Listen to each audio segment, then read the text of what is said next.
दोस्तों आज मैं बात करूंगा इस क्रॉपिंग सीजन में कौन कौन सी फसल लगाई जा सकती है। इसमें जो पहली फसल है वो है पंपकिन।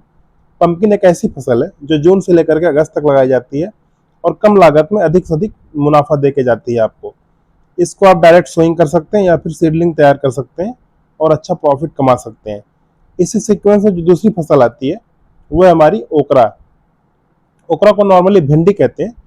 भिंडी की जो सोइंग होती है डायरेक्ट सोइंग होती है, मतलब सीड्स को आपको डायरेक्ट खेत में लगाना पड़ता है और ये जून से लेकर के अगस्त तक लगती है। जून वाली जो क्रॉप है थोड़ी अर्ली आती है और जो अगस्त वाली है वो लेट आती है।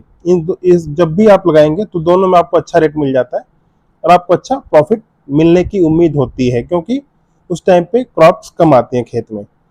जो तीसरी फसल है वो है बॉटल गार्ड, जिसको बोलते हैं घिया। ये एक ऐसी फसल है जिसको अगर आप जब भी आप प्लान करें रेनी सीजन में तो आप बम्बू स्टेकिंग पे करें या ऊपर चढ़ा के करें। इससे आपको फायदा होगा कि आपकी फसल खराब नहीं होगी और आपको प्रोडक्शन काफी अच्छा मिलेगा और जो प्रोड्यूस आपका होगा वो काफी अच्छा क्वालिटी का होगा। तो हमने अभी यहाँ पे लगा रखा है और हमारी फसल काफी अच्छी चल रही है। जो चौथी फसल है इसी में आती है अब सफेद पेठा। सफेद पेठा भी कम लागत की फसल है, इसको आप डायरेक्ट सोइंग कर सकते हैं, ट्रांसप्लांट कर सकते हैं। ये भी जून से लेकर अगस्त तक लगती है और आपको एक अच्छा प्रॉफिट देके जा सकती है। और इसी में जो फसल आती है जो मेन क्रॉप है वो है तोरी।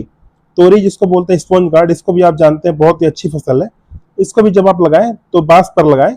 इससे क्या फायदा होगा कि आपकी क्रॉप खराब नहीं होगी और जब भी लगाएं तो ऊंचे बेड पे लगाएं। ये अच्छी क्रॉप है और आपको अच्छा प्रॉफिट देके जाएगी। हमने अभी लगा रखा है तो क्रॉप काफी अच्छी चल रही है। इसी सीक्वेंस में आप एक और क्रॉप लगा सकते हैं जो कि बहुत ही अच्छी फसल है, वो होती है स्वीट कॉर्न की। स्वीट कॉर्न नॉर्मली आप जानते हैं कि जून से लेकर के अगस्त तक लगा सकते हैं और रेनी सीजन की फसल है और बहुत चाव से लोग खाते हैं और एक अच्छा प्रोडक्शन भी देके जाती है। ये भी एक ऐसी फसल है जो कम लागत में ज्यादा प्रोडक्शन देती है।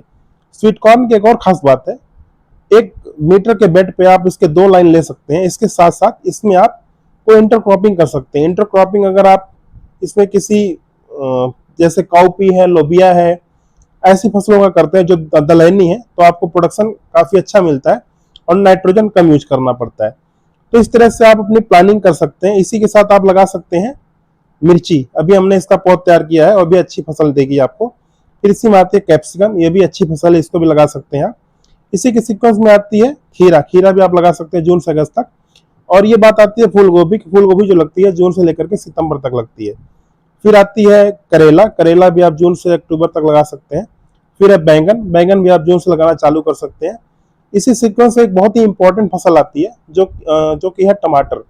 टमाटर की जो प्लांटिंग होती है वो जून से लेकर के अक्टूबर तक चलती है।